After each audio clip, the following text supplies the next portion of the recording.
Hi, you guys. Welcome back. My name is Carrie Penny. I am the Happy Crafty Homemaker, and welcome to Show and Tell number 307. So, 2 weeks of no show and tells. We may or may not have a show and tell next week. It just kind of depends on how things go, but we did get all the finales up for the end of Q2 as well as for June. We are now into July and Q3's make-alongs. We've got fingering weight yarn as our focus for the rest of the summer, and we have Christmas in July as our focus for this month. So very excited.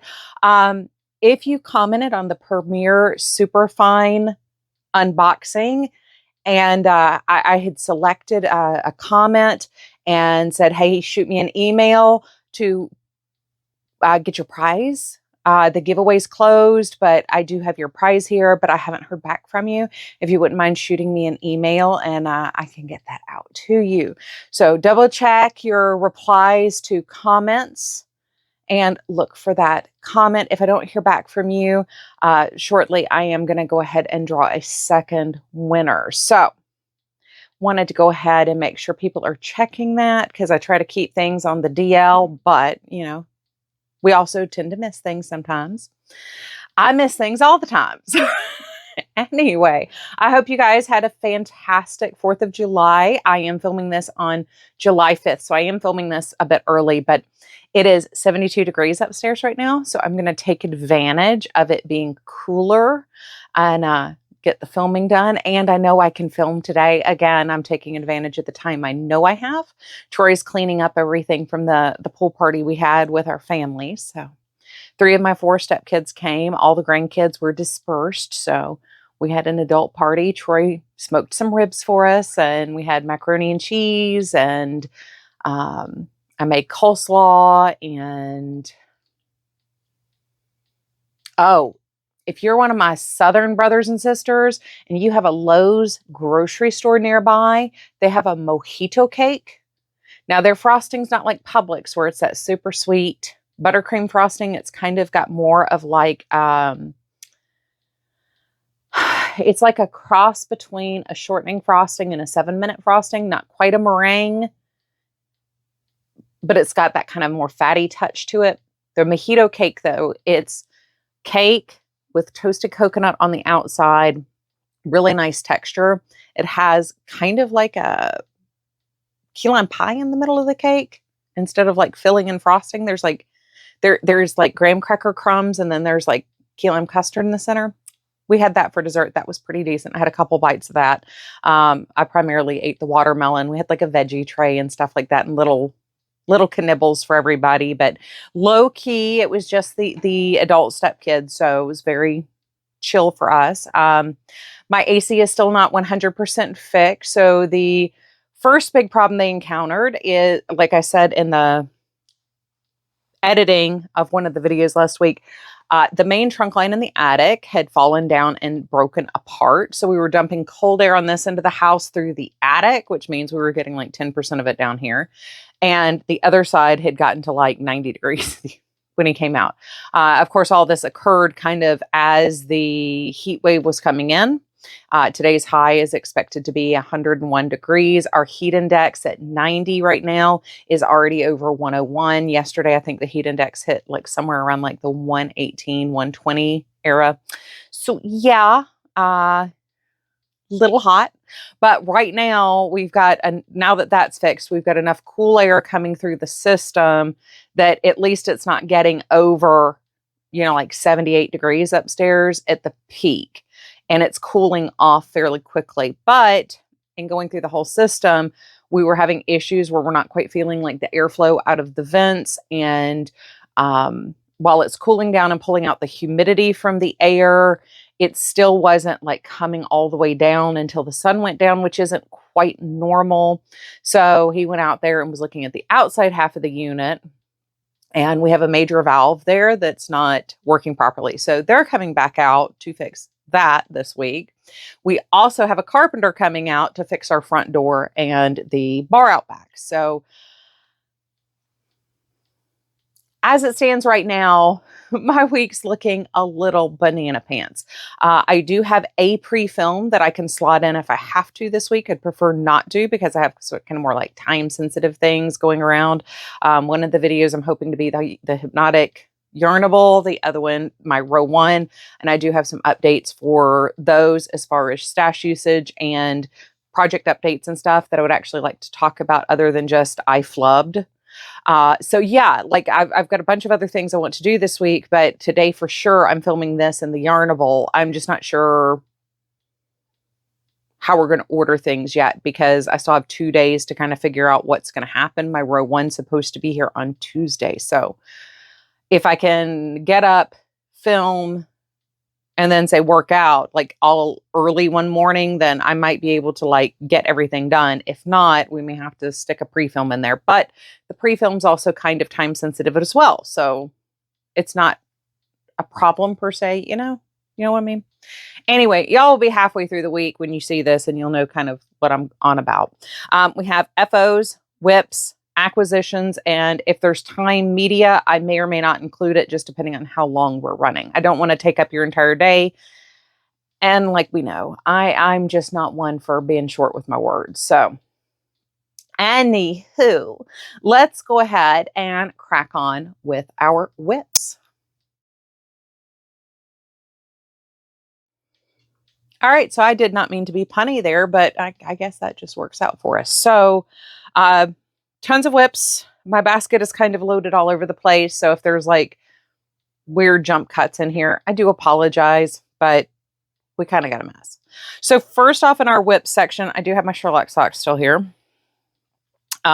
Walking has been hard. Again, we're in the middle of a heat wave. Our lows are in the 80s. Which isn't bad for walking, but that means even if I leave out at 6 a.m., when I'm coming back at 7:45, 8, we're already, 90 degrees. So it is very hard on the body for me, but I have gotten some distance done here on the cuff. I do think I want to take the pattern. So I'm right here on this stripe. I do want to do the 2 blues. And I'll figure out where in here I'm going to cut that and maybe come back in with the toe color and finish off the top of the cuff. The other pair that I did with Felici are a little short compared to the ones I did with the Hawthorne. So if I take this down to the blues, through the blues, that'll be here. And the other ones I think are the same length. Actually, let's do this. I think I did it this way. They're the same length total as the foot was. These are for my dad. So if I take it down to the end of the blues, that's going to take me to about here. So if I do the rest of this in a 2x2 rib, I think that might be the right length. If you're picking any of that up on the mic, I do apologize, but we're trying to divide and conquer our time. So we're both doing work today now, so we can rest for the rest of the day. So anyway, this is Felici from Knit Picks in Baker Street. This is Premier Serenity Sock in blue, I think. It's either blue or navy. And it's got like a nice little marl. Somebody asked, could they get a closer look at the color of that?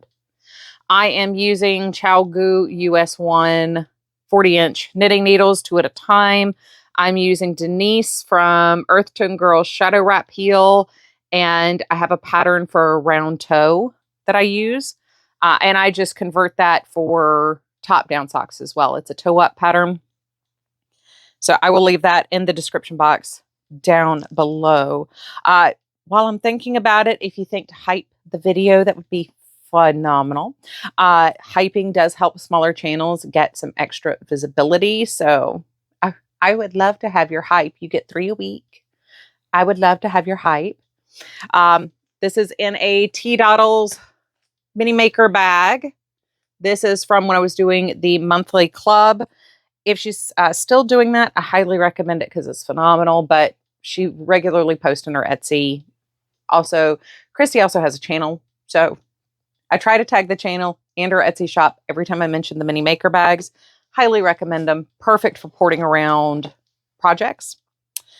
Up next. So this is using Peyton's Classic Wool worsted.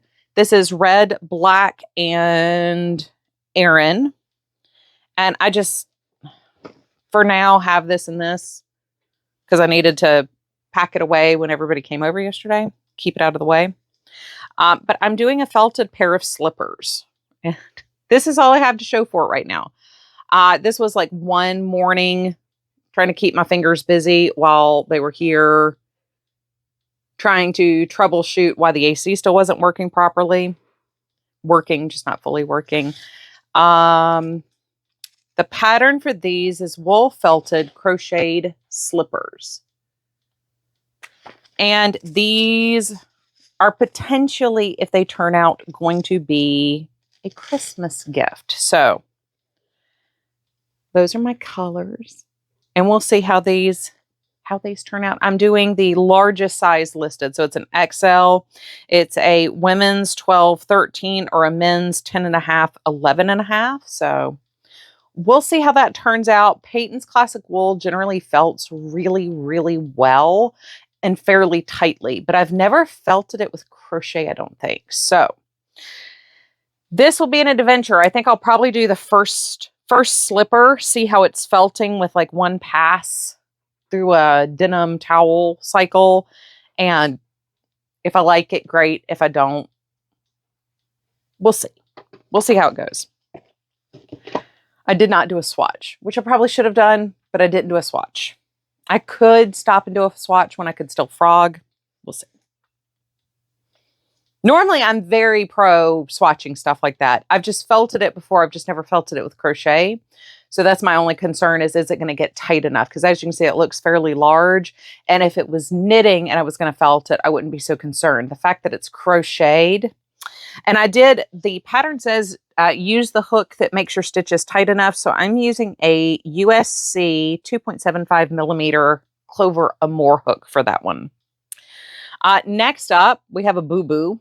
So this is a 7-petal verbena flower using the verbena square that I will have linked in the description box down below. It's a boo-boo because it needed to be 8 petals. And I thought I was going crazy. I reread the pattern online and the printout that I have, and the way it's worded is slightly deceiving when you do the center of it. So that led to 7 petals. Not a bad pattern. Just there are certain things that aren't written in quite the standard formatting. So my brain didn't pick up on that. But I have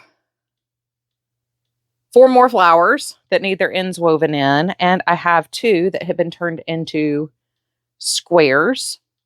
And this is using the Premier Superfine that they sent me to unbox and that I'm doing the giveaway with. And I am using the colors Sky, Mustard, and Navy. So we have these here. This is in a bag from Rel over at the Dabbling Hook. This is one of my favorite big bags or medium bags. Again, I don't know how to describe why I love this bag. It just does what I want it to do in an indescribable kind of way. It's the right size. It's the right shape. When I'm carrying it around by the handle, like it's easy to work out of my bag.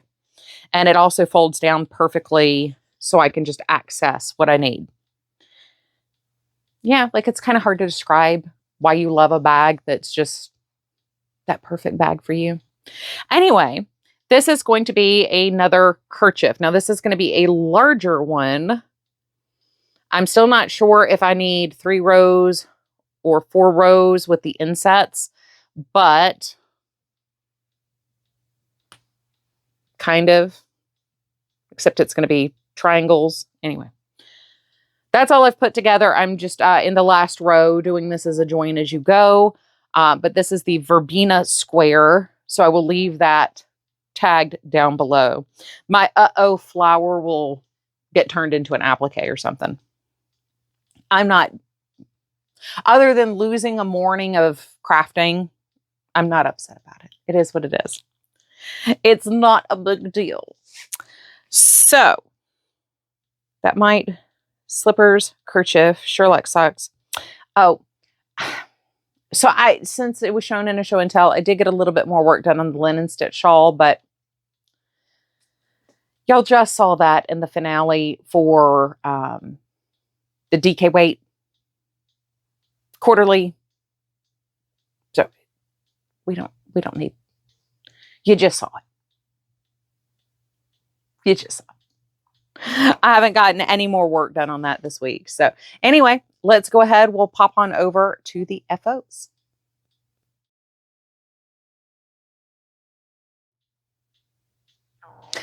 All right. So first up, finally showing these as finished objects. I still need to weave in that final end, but these were the 8-bit socks for my dad. I'm gonna go ahead and photograph these for summer sock camp with Kayla, the crazy sock lady.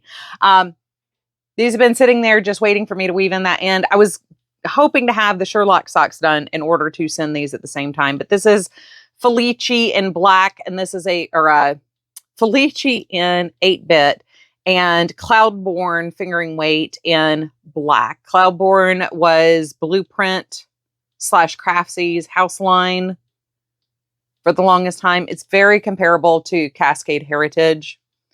So use that for the heels, the toe, and the top part of the cuff. Vanilla sock, shadow wrap heel, round toe, men's size 12, US size 1, Chalgu needle. They were done 2 at a time. Bada bing, bada boom. I will also leave a link for these down below. It'll be an Amazon affiliate link, but these are adjustable blockers. The toe piece snaps into place.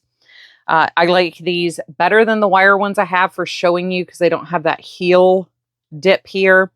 And they actually go out to a men's size 12. The other ones say they cover out to a 12, but they really don't. So I like these. I think these are Knitter's Pride. I could be wrong. Generally, that's one of those brands you can kind of trust what you're getting. So anyway, we have the half round kerchief that I made using Lion brand Summer Nights. I think this was Tropical Punch. And this does have a gold thread running through it. Like I said 2 weeks ago, not my favorite way to do it because it's like a mylar plastic ply, and lots of places in this it was snapped. And I think that's one of the reasons probably why they pulled this, because I think all of them had that shimmer to them. But it's cute. It's just doesn't have, it's getting caught on my clips there, the drop I would prefer to have here. I would prefer this to hit kind of more where the back of my natural hairline is.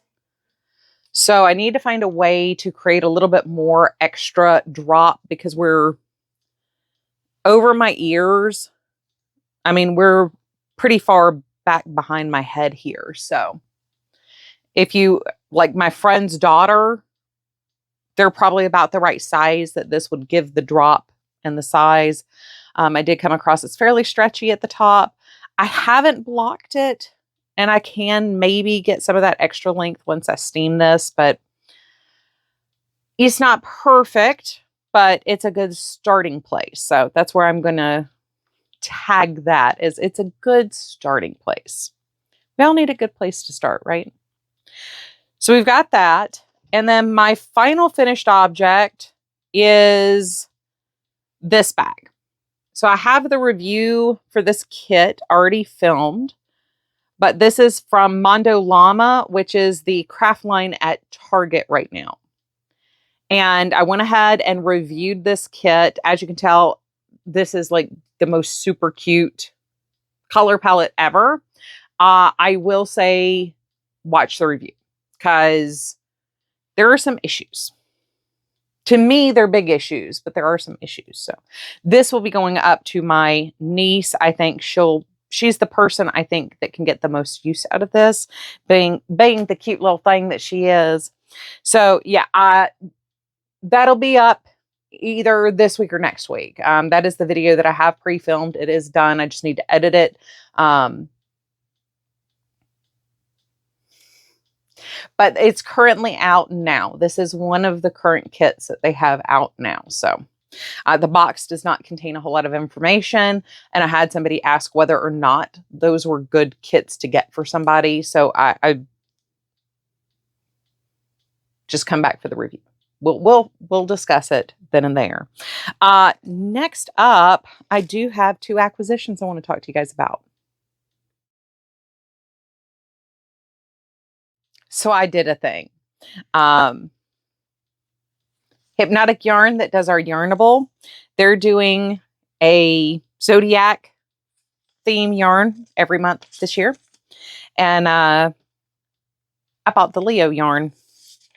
So we've got a, hand-packed tag. We got some wildflower seed tabs. We got a sticker. The Radiant Creator. Bold, warm, and unforgettable. Your crafting superpower. You shine without even trying, full of charisma and creativity. You love to express yourself boldly and beautifully, and your projects aren't just crafts, they're statements, celebrations of everything bright and joyful. So, this will be... Oh, there's not a price on here. I'll have to go back to my invoice. This will come out of my... I create boldly, and my spirit inspires others to shine. This will come out of, I'll have to look at my invoice. This will come out of my yarn budget. So, as I'm in the process of working on Troy's elf socks to match my elf socks or buddy socks for Christmas, I saw this and was like, well, it would be kind of fun to do zodiac socks. So I went ahead and I bought Leo. That is the Leo socks. To me, it's distinctly red and purple. I'm hoping it continues to read red and purple as it comes up against more reds and purples. I don't want it to read orange and purples. If you know, you know. But that is the Leo colorway. Virgo has been pre-ordered. So I did buy a thing. I got a thing. These will either be socks or hats. I'm not quite sure yet, but I wanted them to be kind of coordinate but not matching. The idea is that they're a couple project, but they don't look alike. If this had been something a little bit more Troy's colorway, I would have switched them so he could wear the Leo stuff and I could wear the Virgo stuff, but I don't think my husband's going to wear purple and red anything. So it's way too touching to purple and orange. The other thing that I got, I'm really excited about this actually. I'm going to put a picture up here.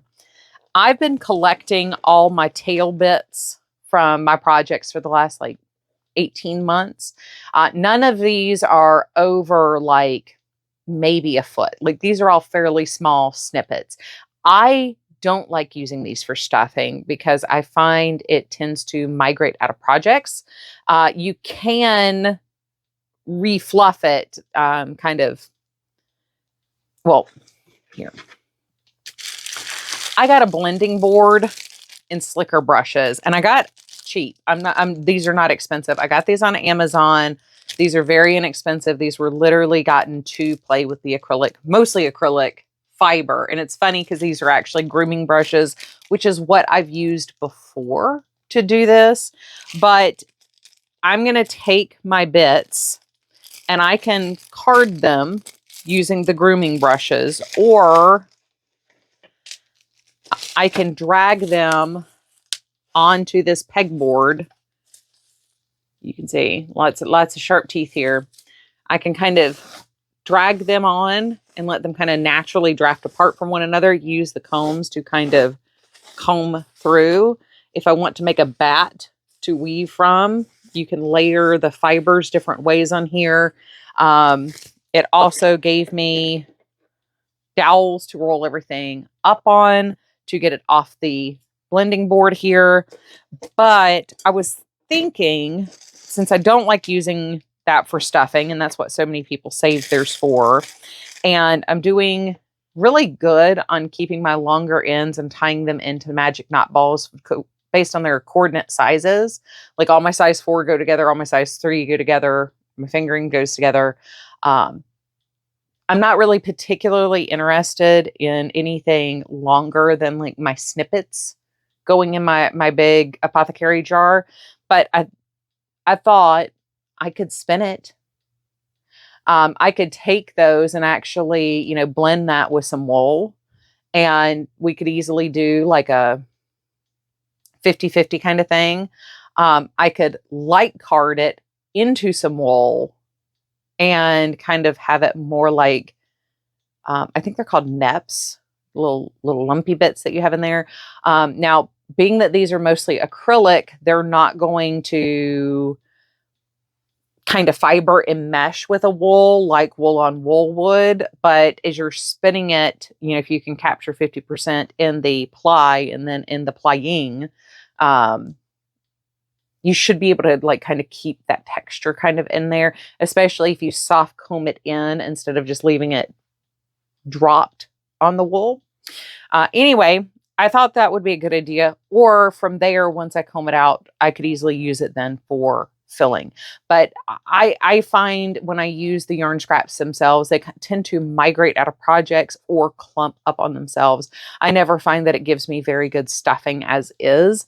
And it is kind of a bit of a bear to comb it out just to use it as stuffing. But I was thinking it could be kind of fun to spin it. So I now have a blending board, inexpensive albeit, but it is still a blending board. And I'm going to have some fun playing with that here in the next year. So real quick, I think we've got just enough time to where I can quickly talk about media real quick. And then I will let y'all get on to the cat tax. All right. So first off, my daytime television show, if I have time to sit down, which has only happened one day in the last 2 weeks. I got to watch 2 episodes of Prodigal Son. So I don't think this is a show that had an actual ending. I'm pretty sure that this is one of those, it meant to go another season. I'm not 100% sure though. So I just kind of accidentally turned it on, thought it was interesting, and I figured I'd go ahead and watch. I think there's 2 seasons of it. Michael Sheen is a bad guy. Kind of delightful. Just saying, you know, those kind of actors tend to be the ones where you're like, I like you crazy. I like you a little nutty. Yeah, so I'm not quite sure what's going on yet. Guy's dad is psycho and is a offender of the serial variety. And he goes into criminal psychology and says, no, I'm not your kid. I'm gonna work against you. So that's about all I can tell you so far. Mom knows more than what she's talking about. That's all I know. So far, I'm enjoying it though. The timing and the pacing is really good. It's been fairly decent at capturing your attention quickly into the series. The characters, unfortunately, again, we're talking about something that's kind of not an unheard of storyline, and not an unheard of city that we've seen things from their police force and television shows before. So we've got kind of some stereotype behavior running through it, and characters are kind of shallow at this point, but not uninterestingly shallow. Like they can develop more personality. There's room for these characters to grow. But we're so early in the series, there hasn't been time to be anything but a caricature so far. So enjoying it, but cautious enjoyment so far.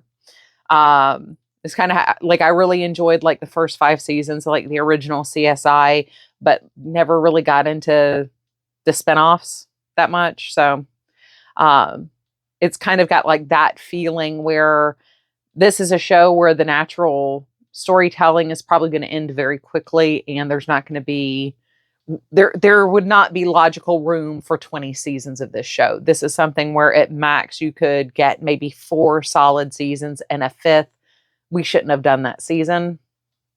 That's kind of how I'm feeling. But so far I'm enjoying it. Like, that doesn't take away from the pleasure and enjoyment of watching it and watching characters kind of unfold. And I kind of want to understand what's going on, because something weird's going on. They, obviously are alluding to it constantly. And I kind of want to know what that something is. And I'm hoping they just don't opt for something obvious. The other thing we just watched is The Perfect Host. The reviews on this put it dead in the middle. I think a lot of people missed the secondary title on this, A Southern Gothic Story. I'm not sure what people were expecting. It's very slow paced. It does exactly what it says it's going to do. And it's exactly what it says it is. It's a little bit thriller, a little bit people story. There is no real ending to it. The climax occurs. You kind of see it coming. You kind of know exactly what's going to happen here. As with most Gothic stories, you're constantly going supernatural or people the whole time. And the ending is not a finite ending. It's there's no resolution at the end of this. So, you feel kind of sweaty watching it. It's not a distinct time period. This could be, the 1976 almost, or it could be 1994.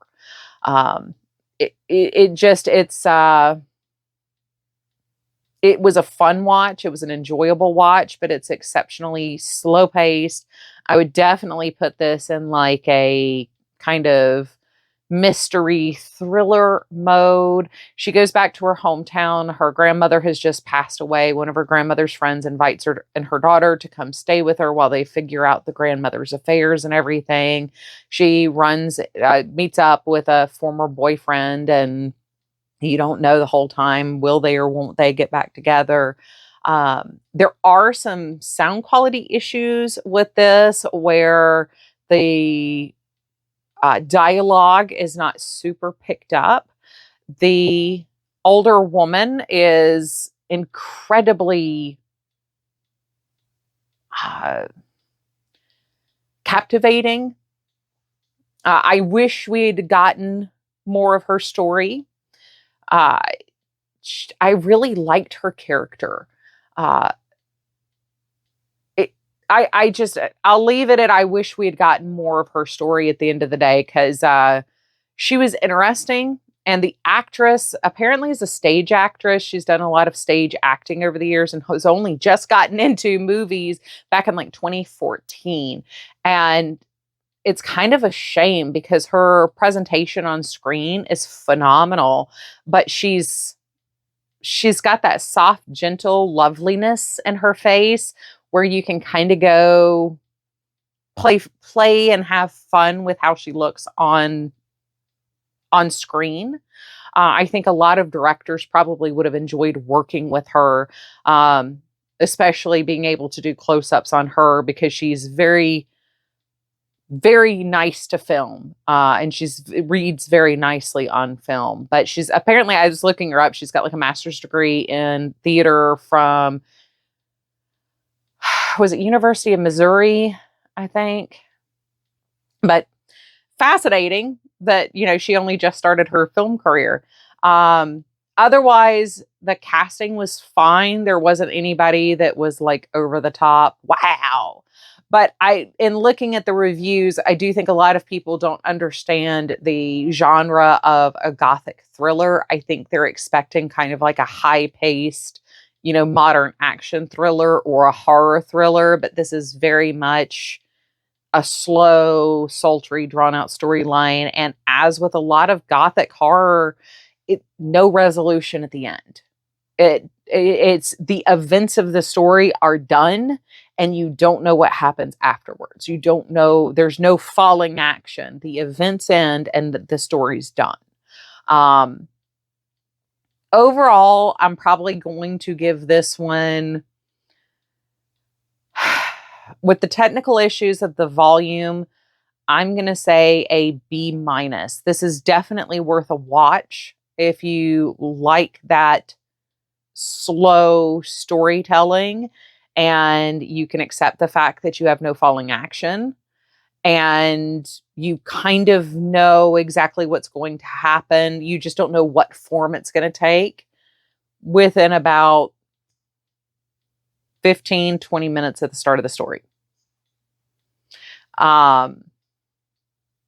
Anyway, I like I said, I enjoyed it. I know that doesn't make it sound super appealing, but those who understand that genre will understand what I mean. Like it if you're expecting like a modern story, this isn't that feel. Though they captured that small town, hot, sultry feeling without the scenery being a character. Something like Skeleton Key being that close to New Orleans, like the location is very much a character in Skeleton Key, which if you haven't seen that, it is a extremely fun movie. It's kind of more like the modern take of a gothic horror. There are definitely parallels between these two movies with completely different storytelling techniques. They employ different techniques in the storytelling. Skeleton Key is very modern horror gothic southern thriller, whereas the Perfect Host is very much classic slow storytelling. It's fascinating. It was a good watch. I enjoyed it.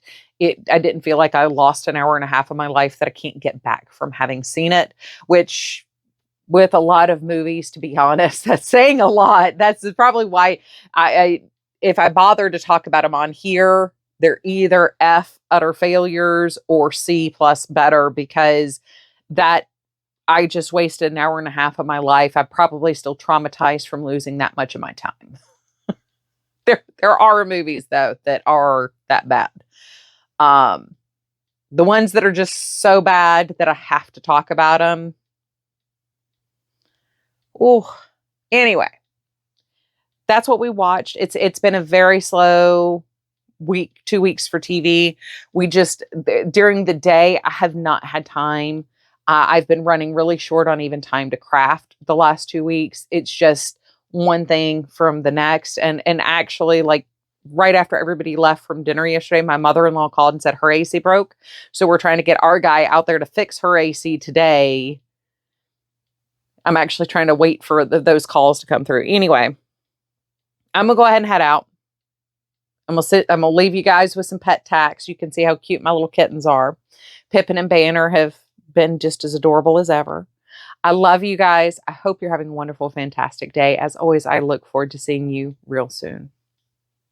Bye, you guys.